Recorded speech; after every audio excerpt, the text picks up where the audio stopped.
आज 2077 साल फागुन 12 गते बुधबार इस्वी सम्मत 24 फेब्रुअरी सन् 2021 काठमाडौँमा रेडियो एनआरएन 99.1 देशभर विभिन्न एफएम र संसारभर रेडियो nrn.com मार्फत प्रसारण भइरहेको नेपाली रेडियो नेटवर्कको नेपाली खबरमा सरोज कोइरला र गोमा परियारको नमस्कार। प्रतिनिधि सभा पुनर्स्थापना गर्न सर्वोच्चको ऐतिहासिक फैसला, 13 दिनभित्र संसद बैठक बोलाउन राष्ट्रपति र प्रधानमन्त्रीलाई निर्देशनात्मक आदेश। फैसला र आदेशको सर्वत्र स्वागत, लोकतन्त्रको दिग्विजय, अहमको अवसान, सुरक्षा संयन्त्र हाई अलर्टमा लगायतका खबर आजका पत्र पत्रिकाको अघिल्लो पृष्ठमा छापिएका छन्। नयाँ पत्रिकामा छापिएको विशेष सम्पादकीय तानाशाही सनकको हारमा लोकतन्त्रको उत्सव शीर्षकको खबरलाई हामीले आजको खास खबर बनाएका छौं। 3 वर्ष अघि केपी ओलीले प्रधानमन्त्रीको रूपमा शपथ ग्रहण गर्दै गर्दा देश उनको विजयप्रति नतमस्तक थियो। इतिहासदेखिको विपन्नता र अनन्त संक्रमणकालको कुपोषित देशले आशाको नजरले ओलीतर्फ हेरिरहेको थियो। लोकतान्त्रिक व्यवस्थाको सबैभन्दा शक्तिशाली प्रधानमन्त्री पाएर देश र जनता समृद्ध भविष्यप्रति आशावादी थिए। तर सार्वभौम जनता र संसदको अमूल्य मतलाई ओलीले जिम्मेवारी होइन अहंकारी अस्त्रका रूपमा प्रयोग गरे। उनले यो 3 वर्षमा जनताको विश्वासमाथि विध्वंस नै मच्चाए। त्यसैले हिजो ओलीको आगमनमा आशावादी देश आज ओली प्रवृत्तिको अवसानमा उत्सव मनाउँदैछ। किनकि यो तानाशाही सनकको हार लोकतन्त्रको जित र भविष्यका लागि चेतावनी हो। 5 पुस 2077 मा प्रधानमन्त्री ओलीको सिफारिसमा राष्ट्रपति विद्यादेवी भण्डारीले गरेको संसद विघटन खासमा जनमतको अपहरण र संविधानको हत्या थियो। प्रधानमन्त्रीको निजी संकटलाई राष्ट्रको संकटमा बदल्ने निम्सरो तानाशाही उपक्रम थियो। सम्मानित सर्वोच्च अदालतले संविधानको रक्षा गरेको छ। यो लोकतन्त्रको जित हो र नागरिकका रूपमा स्वयं केपी ओलीको पनि जित हो। किनकि जनमत पाएर सत्तामा पुगेका कुनै पनि नेता भोलि तानाशाह बन्न पाउने छैनन्, जननिर्वाचित मञ्चमा तोडफोड गर्न पाउने छैन। त्यस्तो तानाशाहको शासन नागरिक केपी ओलीले पनि भोग्नुपर्ने छैन। सर्वोच्चको फैसलाको प्रत्याभूत गरेको छ। नेपाली रेडियो नेटवर्कको नेपाली खबरमा अब अघिल्लो पृष्ठका खबरहरू। आजका सबै राष्ट्रिय दैनिकहरूले प्रतिनिधि सभा पुनर्स्थापना भएको खबरलाई प्रमुख प्राथमिकताका साथ अघिल्लो पृष्ठमा छापेका छन्। नागरिक दैनिकले प्रतिनिधि सभा पुनर्स्थापना शीर्षकमा यो खबर छापेको छ। लोकतन्त्रको दिग्विजय भन्दै नयाँ पत्रिकाले यो खबरलाई प्रमुख प्राथमिकता दिएर छापेको छ। कान्तिपुरले प्रतिनिधि सभाको असंवैधानिक विघटन बदर शीर्षकमा यो खबर छापेको छ भने अन्नपूर्ण पोस्टले प्रतिनिधि सभा विघटन बदर शीर्षक दिएको छ। यता हिमालय टाइम्सले प्रतिनिधि सभा पुनर्स्थापना गर्न सर्वोच्चको ऐतिहासिक फैसला शीर्षकमा यो खबर छापेको छ। राजधानी दैनिकले सर्वोच्चबाट प्रतिनिधि सभा विघटन बदर शीर्षक दिएर यो खबरलाई अघिल्लो पृष्ठमा छापेको छ। सबैभन्दा पहिले नागरिक दैनिकमा छापिएको प्रतिनिधि सभा पुनर्स्थापना शीर्षकको खबरलाई हामीले लिँदैछौँ। सर्वोच्च अदालतले प्रतिनिधि सभा पुनर्स्थापना गर्दै 13 दिनभित्र संसद अधिवेशन बोलाउन परमादेश जारी गरेको छ। विकल्प हुँदाहुँदै कसैको इच्छामा संसद विघटन गर्नु संविधानको मर्म र उद्देश्य नभएको सर्वोच्चको ठहर छ। प्रधान न्यायाधीश चोलेन्द्र शमशेर जबरा, न्यायाधीशहरू विश्वम्भर प्रसाद श्रेष्ठ, अनिल कुमार सिन्हा, सपना प्रधान मल्ल र तेजबहादुर केसीको संवैधानिक इजलासले एउटै राय दिँदै संसदलाई पहिलेकै अवस्थामा काम गर्न सक्षम रहेको ठहर गरेको हो। बहुमत प्राप्त संसदीय दलको नेतालाई सरकार बनाउने र राज्य सञ्चालन गर्ने बाहेक अन्य कुनै विकल्प नहुने सर्वोच्चको ठहर छ। र नागरिक दैनिकले यो खबरसँगै कसरी बढ्छ अबको प्रक्रिया शीर्षकमा खबर लेखेको छ। सर्वोच्च अदालतले प्रतिनिधि सभा पुनर्स्थापनाको निर्णय गरेसँगै मुलुक नयाँ सरकार गठन सहितको प्रक्रियामा अघि बढेको छ। प्रधानमन्त्री केपी ओलीले प्रतिनिधि सभा बैठक नै नबोलाउने त होइनन् भन्ने आशंकालाई समेत चिर्दै सर्वोच्च अदालतले 13 दिनभित्र बैठक बोलाउन भनेको छ। अदालतको आदेशलाई स्वीकार गर्ने बताउँदै आएका प्रधानमन्त्री ओलीले सोही अनुसार मन्त्री परिषद बैठक राखेर संसद अधिवेशन आह्वानका लागि राष्ट्रपति समक्ष सिफारिस गर्नुपर्ने हुन्छ। मन्त्री परिषदको सिफारिसमा राष्ट्रपतिले संसद बैठक बोलाउनै पर्ने अदालतको बाध्यकारी आदेश छ। तर त्यसपछिको प्रक्रिया कसरी अगाडि बढ्छ? संविधान सभाबाट जारी भएको नयाँ संविधानमा त्यसको स्पष्ट व्यवस्था छैन। ओलीले पदबाट राजीनामा गरेमा संविधानको धारा 76 अन्तर्गत नयाँ सरकार गठनको प्रक्रिया अघि बढ्नेछ। यता नयाँ पत्रिकामा लोकतन्त्रको दिग्विजय शीर्षकमा खबर छ। सार्वभौम जनता र संसदको अमूल्य मतलाई ओलीले जिम्मेवारी होइन अहंकारी अस्त्रका रूपमा प्रयोग गरे। उनले यो 3 वर्षमा जनताको विश्वासमाथि विध्वंस नै मचाए। त्यसैले हिजो ओलीको आगमनमा आशावादी देश आज ओली प्रवृत्तिको अवसान उत्सव मनाउँदैछ शीर्षकमा छ। पूर्व प्रधान न्यायाधीशहरूको विचार छ। पूर्व प्रधान न्यायाधीश मीन बहादुर रायमाझी सँगै अनुपराज शर्मा लेख्नुहुन्छ, संविधान सभाबाट नेपालको इतिहासमा पहिलोचोटि संविधान बन्यो। त्यो संविधान पनि फेल भयो भने बाँकी के रह्यो? त्यसकारण यो फेल नहोस्, संविधान बाद नै प्रिफेल गरोस् भन्ने हाम्रो अपेक्षा हो। यस्तै कल्याण श्रेष्ठ पूर्व प्रधान न्यायाधीश कल्याण श्रेष्ठको भनाइ छ, भोलि सरकार के हुन्छ? सरकार टुट्छ फुट्छ यो अर्को विषय हो। डेमोक्रेसीमा संसदीय व्यवस्थामा अभ्यास त हुन्छ, तर त्यही बहानामा संविधानमाथिको प्रहारलाई यो फैसलाले जोगाएको छ। यस्तै सुशीला कार्की लेख्नुहुन्छ, जसले इजलासबाट खबरदारी गरे सर्वोच्चले आफ्नो महिमा गरिमा र सम्मान पूर्ण रूपले प्राप्त गरेको छ। मिडिया र नागरिक समाजले पनि आफ्नो भूमिका पूर्ण रूपमा गरेको छ। वरिष्ठ अधिवक्ता कृष्ण प्रसाद भण्डारी लेख्नुहुन्छ, फैसलामा विघटन प्रारम्भदेखि नै कानूनी प्रभाव शून्य हुने गरी बदर हुनेछ भनिएको छ। यसको अर्थ संवैधानिक निकायहरूको नियुक्तिमा प्रक्रिया पुगेन भन्ने हो। संसद नभएकाले संसदीय सुनवाईमा भएको नियुक्तिले पनि मान्यता पाउँदैन। यस्तै गीता पाठक संग्रौला एमिकस क्युरी सदस्य लेख्नुहुन्छ, सरकार बन्न सक्ने संविधानका सबै विकल्प प्रयोग नगरी एकैपटक धारा 76(7) प्रयोग गरेर प्रधानमन्त्रीले विघटन गर्नु हुँदैन थियो। अदालतले त्यो गल्तीलाई सच्याएको छ। यता कंग्रेस नेता गगन थापाको भनाइ छ, संविधानमाथि घात हुँदा जनता जाग्दा के हिसाब किताबमा थियो? प्रमुख प्रतिपक्ष गगन थापा भन्नुहुन्छ, प्रतिगमन विरुद्ध निर्णय गर्ने सम्बन्धमा लोकतन्त्रले नेतृत्वले दुविधा राख्दा कंग्रेसमाथि प्रश्न उठ्यो। यता कान्तिपुर दैनिकले अहमको अवसान शीर्षकमा खबर लेखेको छ। राजनीतिक जीवन सुरु गरेको 4 दशकपछि पार्टीको नेतृत्वमा पुगेका ओलीले पछिल्ला 7 वर्षमा जति उचाइ लिए ओह्रालो लाग्ने क्रम त्योभन्दा छिटो भयो। त्यसको प्रस्थान बिन्दु प्रतिनिधि सभा विघटन सम्बन्धी असंवैधानिक निर्णय नै हो। त्यसको पटाक्षेप मंगलबार भयो। सर्वोच्च अदालतले मंगलबार साँझ प्रतिनिधि सभा विघटनको निर्णय बदरको फैसला गरिरहँदा प्रधानमन्त्री निवास बालुवाटार गुल्जार थियो। प्रधानमन्त्री केपी शर्मा ओली 70 वर्ष लागेको उपलक्ष्यमा सांगीतिक कार्यक्रम सहित उनका निकटस्थ केही मन्त्री र परिवारका सदस्यले भव्य समारोह गरिरहेका थिए। 2074 फागुन 3 गते दोस्रो पटक प्रधानमन्त्रीमा निर्वाचित भएका ओलीको बालुवाटारभित्र यो चौथो जन्मोत्सव हो। सम्भवतः प्रधानमन्त्रीको यही कार्यकालको अन्तिम पनि। फैसला सुनिसकेपछि पनि उहाँ ओलीको भावमा कुनै परिवर्तन आएन। एक मन्त्रीले राति 9 बजेतिर भने, प्रधानमन्त्रीज्यू हामीसँगै जन्मोत्सव मनाइरहनु भएको छ। यता अन्नपूर्णमा खबर छ, अब के होला शीर्षकमा सर्वोच्च अदालतले मंगलबार प्रतिनिधि सभा पुनर्स्थापनाको निर्णय सुनाउँदै गर्दा प्रधानमन्त्री केपी शर्मा ओली बालुवाटारमा आफ्नो 70औं जन्मोत्सव मनाउँदै थिए। बाल बालिकासँग आफ्नो जन्मदिन मनाउन बालमन्त्री पनि पुगे। प्रधानमन्त्री ओलीले दिनभर जसो पारिवारिक सदस्य, मन्त्री र निकट नेताहरूका साथमा विभिन्न चरणमा जन्मदिन मनाए। सर्वोच्चले प्रतिनिधि सभा विघटनको निर्णय बदर गरिदिँदा पनि ओलीले आफ्नो जन्मदिनका कार्यक्रम रोकेनन्। ओलीले पत्नी राधिका साकेको पुस्तक मेरा अनुभूतिहरू विमोचन पनि गरे। कार्यक्रममा सम्बोधन पनि गरेनन्। प्रधानमन्त्री पत्नी राधिकाले छोटो मन्तव्य राखिन्। हिमालय टाइम्सले प्रतिनिधि सभा पुनर्स्थापना गर्न सर्वोच्चको ऐतिहासिक फैसला शीर्षकमा यो खबर छापेको छ र प्रमुख नेताहरूले यस सम्बन्धी के प्रतिक्रिया दिएका छन् बुँदागत रूपमा यो प्रतिक्रियालाई पनि छापेको छ। हिमालय टाइम्सले सर्वोच्च अदालतको फैसलाको सम्मानसहित स्वागत नेपाली कांग्रेसका सभापति शेरबहादुर देउवाले भन्नुभएको छ। यता वरिष्ठ नेता पौडेलको भनाइ छ, ओलीले तत्काल राजीनामा दिनुपर्छ। त्यसै गरी डाक्टर बाबुराम भट्टराई भन्नुहुन्छ, लोकतन्त्रको रक्षा गरेको खबर सुन्दा रोग नै हराए जस्तो भएको छ।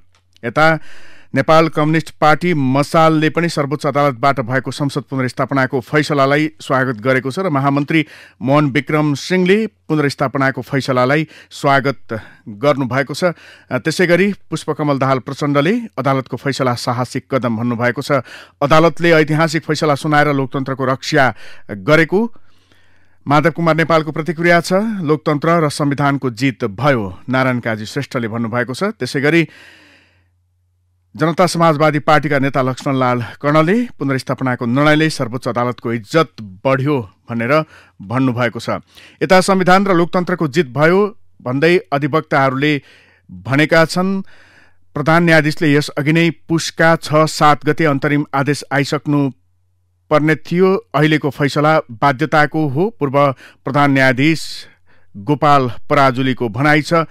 त्यसैगरी संविधानविद डाक्टर भीमार्जुन आचार्यले भन्नुभएको छ, अदालतले समय नै तोकेको छ, त्यो समयभित्र अधिवेशन आह्वान हुनै पर्छ। सर्वोच्चको फैसलापछि प्रधानमन्त्रीले नैतिकताका आधारमा राजीनामा दिनुपर्छ।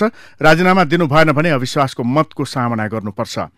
प्रधानमन्त्री स्वयंले राजीनामा दिनु भएन भने संसद बैठकले नै निर्णय गर्छ भन्दै वरिष्ठ अधिवक्ता डाक्टर दिनेश त्रिपाठीले भन्नुभएको छ। अविश्वासको प्रस्ताव दर्ता भइसकेको अवस्थामा संसदको गणित कस्तो हुन्छ भन्नेमा पनि बाँकी कुरा भर पर्छ। त्यसैगरी राष्ट्रिय सभा सदस्य राधेश्याम अधिकारी भन्नुहुन्छ, राजीनामा नदिएर प्रधानमन्त्री ओली अनैतिक रूपमा पदमा बसेको अवस्थामा पनि संसदले हटाउन सक्ने अवस्था छ।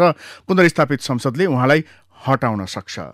यता राजधानीमा खबर छ, सुरक्षा संयन्त्र हाई अलर्टमा शीर्षकमा प्रतिनिधि सभा विघटन बदर गर्ने सर्वोच्च अदालतको फैसलासँगै सुरक्षा निकायलाई हाई अलर्टमा राखिएको छ।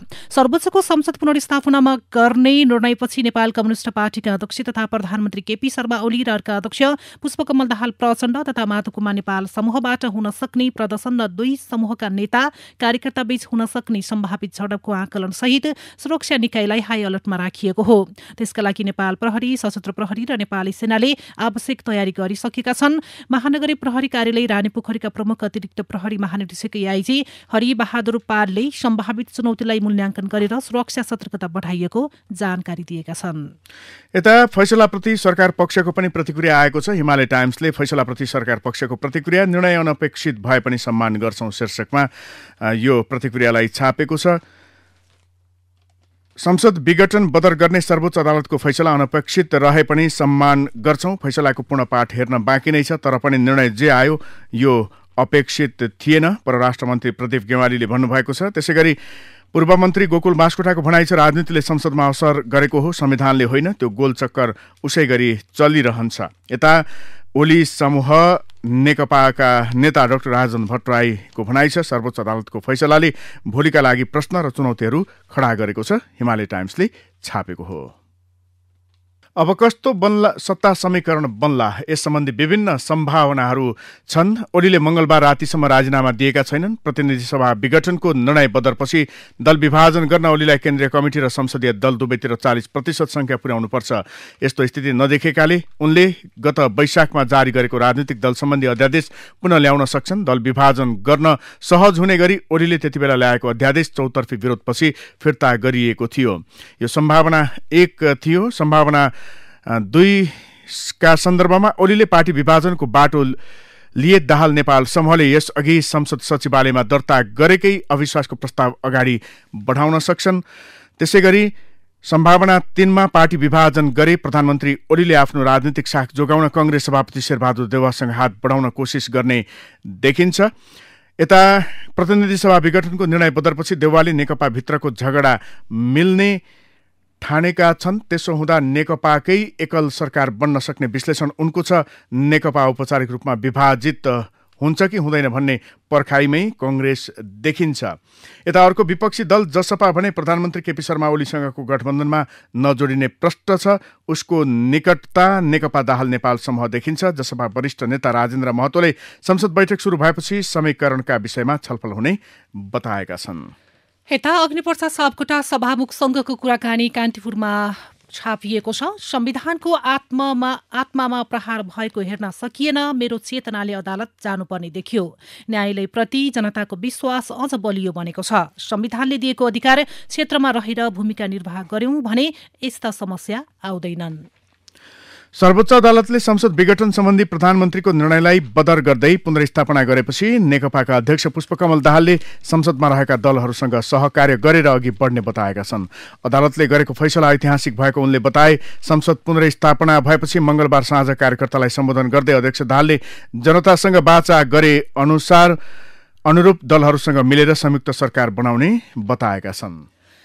सर्वोच्च अदालतले संसद पुनर्स्थापनाको निर्णय गरेपछि सामाजिक सञ्जालमा अदालतको वाहावाही भएको छ। नेपाली कांग्रेसका सभापति शेरबहादुर देउवाले आफ्नो ट्विटरमा भन्नुभएको छ, सर्वोच्च अदालतको फैसला स्वागतयोग्य छ। मैले सुरुदेखि नै संसद विघटनमा सर्वोच्चलाई स्वतन्त्र रूपमा फैसला गर्न सघाउनुपर्छ भन्दै आएको थिए। सोही अनुसार सर्वोच्च अदालतले स्वतन्त्र रूपमा संसद पुनर्स्थापना गर्ने ऐतिहासिक फैसला गरेको छ। कांग्रेस सर्वोच्चको उक्त फैसलाको स्वागत गर्दछ। यसैगरी देउवाले थप लेख्नु भएको छ, संविधान कार्यान्वयनका क्रममा देखिने विवाद समाधान गर्ने अन्तिम थलो सर्वोच्च अदालत नै हो। सर्वोच्चले संसद विघटन बदर गरेर संवैधानिक दायित्व पूरा गरेको छ। यता नेपाली कांग्रेसका अर्का नेता रामचन्द्र पौडेलले लेख्नु भएको छ, फैसलाले मुलुकलाई दुर्घटनाबाट बचाएको ठान्दछु। यसैगरी नेपाली कांग्रेसका प्रवक्ता विश्वप्रकाश शर्माले लेख्नु भएको छ, न्यायमूर्तिहरूलाई लाख लाख सलाम। संसद विघटन असंवैधानिक ठहर गर्दै सिंहको देश आन्दोलनमा थियो। फैसलाले विघटनसँगै अधिनायकका आकांक्षालाई समेत बदर गरेको छ।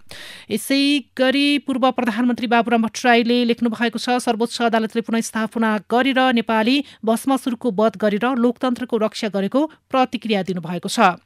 यता राप्रपाका अध्यक्ष कमल थापाको प्रतिक्रिया छ, प्रतिनिधि सभा विघटन सम्बन्धी सर्वोच्च अदालतको फैसलाबारे तर्क वितर्क गर्न सकिन्छ, तर संविधानको व्याख्या गर्ने अधिकार सर्वोच्च अदालतलाई दिएकाले सर्वोच्चको फैसला सबैले स्वीकार गर्नुपर्छ। एक साताको फरक राखेर कक्षा 10 को माध्यमिक शिक्षा परीक्षा एसईई र कक्षा 12 को अन्तिम वार्षिक परीक्षा लिने गरी राष्ट्रिय परीक्षा बोर्डले आन्तरिक तयारी सुरु गरेको छ।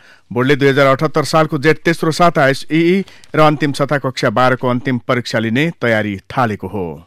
सरकारले चैतदेखि नयाँ दर्ता हुने सवारी साधनलाई अनिवार्य इम्पोस्ट नम्बर प्लेट जडान गर्ने तयारी गरेको छ। त्यसका लागि आन्तरिक निर्णय भइसकेको र केही दिनमै सार्वजनिक सूचना जारी गर्ने तयारी भएको यातायात व्यवस्था विभागका निर्देशक रामचन्द्र पौडेलले जानकारी दिनुभयो। निजी क्षेत्र तथा सरकारवालाले विद्यमान प्रतिलिपि अधिकार ऐन 2059 र नियमावली 2061 परिमार्जन गरी नयाँ ऐन ल्याउन माग गरेका छन्। हालको कानूनी संरचना अपर्याप्त रहेको भन्दै नयाँ ऐन आवश्यक रहेको उनीहरूको भनाइ छ। मुलुकका 3 ठूला व्यावसायिक घरानाहरूको संयुक्त लगानीमा स्थापित सौरी सिमेन्ट उद्योग सञ्चालनमा आएको छ। शङ्कर ग्रुप, अम्बे ग्रुप र सिक्की गोल्छा परिवारको 15 अर्ब लगानीमा सिराहाको मिर्चैयामा रहेको उद्योगबाट सिमेन्टको परीक्षण उत्पादन सुरु भएको हो। यता 5 महिना अघि त्रिशुलीमा पेट्रोल बोकेर खसेको ट्र्याक्टरबाट ऐल निगमले तेल बराबरको रकम बापत 21,40,000 असुल गरेको छ। 4 असोजमा इन्डियन ऑयल कर्पोरेसन आईओसीको बरौनी रिफाइनरीबाट 20,000 लिटर पेट्रोल लिएर निगमको थानको डिपोमा आउँदै गरेको नाचार ख 28-22 नम्बरको ट्याङ्कर धादिङको गल्छी नगरपालिका 6 चौरीदी स्थित त्रिशुली नदीमा खसेको थियो। नियामक निकायको प्रमुख प्रशासनिक केन्द्र सिंहदरबारमा सञ्चालनमा रहेको क्यान्टिन मापदण्ड विपरीत रहेको पाइएको छ। बजार अनुगमनको मुख्य दायित्व पाएको वाणिज्य आपूर्ति तथा उपभोक्ता संरक्षण विभागको तालुक निकाय उद्योग वाणिज्य तथा आपूर्ति मन्त्रालयकै क्यान्टिन समेत उपभोक्ता संरक्षण ऐन विपरीत चलेको भेटिएको हो। अब खबर मंगलबार शेयर बजारमा निकै ठूलो उतार चढाव देखियो। यस दिन 26-32 अङ्क पुगेको शेयर बजार लगातार घटेर 25-19 अङ्कसम्म झर्यो। यो 113 अङ्कको विशाल उतार चढाव हो। सोमबार प्रधान न्यायाधीश सोलेन्द्र शमशेर जबरा र नेपाली सेनाका प्रधान सेनापति पूर्णचन्द्र थापाबीच आकस्मिक भेट भएको सन्दर्भलाई लिएर सैनिक शासनको हल्ला फिजाएपछि शेयर बजारमा यस्तो प्रवृत्ति देखा परेको हो। अब विदेशका खबर। भारतको उत्तराखण्ड प्रदेशमा अन्य 5 प्रदेशबाट आउने व्यक्तिलाई कोरोना परीक्षण अनिवार्य गरिएको छ। अधिकारीका अनुसार महाराष्ट्र, गुजरात, कर्नाटक, मध्य प्रदेश र छत्तीसगढ प्रदेशबाट आउनेलाई परीक्षण अनिवार्य गरिएको हो। अब खेल र खेलाडीका खबर। बार्सिलोनाका पूर्व स्टार रोनाल्डिन्होलाई मातृशोक परेको छ। कोरोना भाइरसका कारण रोनाल्डिन्होकी आमा आर्माडोना मिगुइनिलाको 71 वर्षको उमेरमा मृत्यु भएको आइतबार घोषणा गरिएको थियो। बार्सिलोनाका सुपरस्टार लियोनल मेस्सीले पूर्व सहकर्मीलाई आमाको मृत्युमा सामाजिक सञ्जाल मार्फत गहिरो समवेदना व्यक्त गरेका छन्।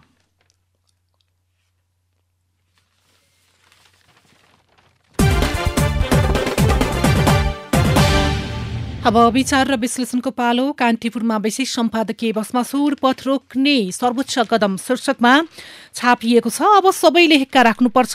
ओली अहमले बरालिएको र बिटुलिएको मुलुकको यात्रालाई सर्वोच्चले अहिले मूल बाटोमा ल्याइदिएको छ। देशको भत्किएको स्वरूपलाई यो फैसलाले एउटा रूप र लय दिएको छ। अब यसलाई पूर्णतः ठिकठाक ढंगले चलाउने अभिभारा भनेको फेरि पनि यिनै राजनैतिक दलहरूकै हो।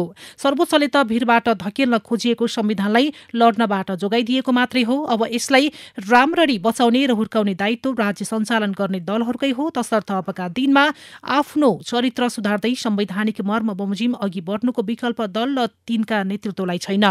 वर्तमान प्रधानमन्त्रीका हकमा मात्र होइन, सम्पूर्ण ओली प्रवृत्तिको अवसानका निम्ति पनि यो फैसला महत्वपूर्ण छ र बन्नुपर्छ पनि।